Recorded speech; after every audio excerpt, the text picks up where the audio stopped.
বাংলাদেশ জাতীয়তাবাদী কৃষক দল কেন্দ্রীয় সংসদের সাধারণ সম্পাদক ফরিদপুর ৪ আসনের গণমানুষের আস্থার প্রতীক শহীদুল ইসলাম বাবুলের বিরুদ্ধে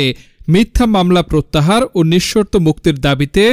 আনোয়ারা উপজেলা কৃষক দলের উদ্যোগে বিক্ষোভ মিছিল ও প্রতিবাদ সমাবেশ অনুষ্ঠিত হয়।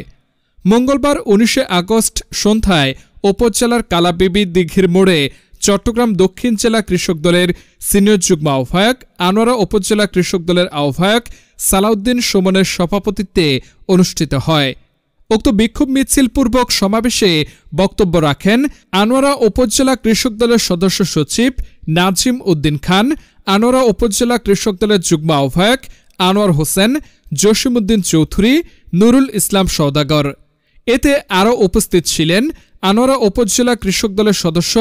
আব্দুল কাদের, বদরুল হক খান, ফারুক, আব্দুর রাজ্জাক, বৈরাগ ইউনিয়ন কৃষক দল নেতা আবু জাহের, জসিম কন্ট্রাক্টর, পারভেজ, রায়পুর ইউনিয়ন কৃষক দলের আহ্বায়ক ইউনুস, বর্তলী ইউনিয়ন কৃষক দলের নেতা সাইফুর রহমান, বরুমছড়া ইউনিয়ন কৃষক দলের আহ্বায়ক পদপ্রার্থী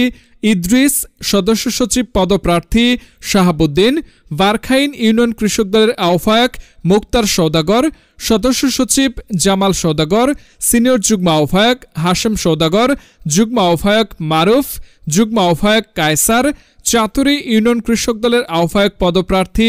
আয়ুব ডিলার, আরমান, আশিস সরকার, পরৈকোড়া ইউনিয়ন কৃষক দল নেতা মফিজ মামুন, হাইলথর ইউনিয়ন কৃষক দল নেতা কলিমউদ্দিন, আবুল হাশেম, জুইদণ্ডী ইউনিয়ন কৃষক দলের আহ্বায়ক মহিউদ্দিন, সদস্য সচিব ফোরকান,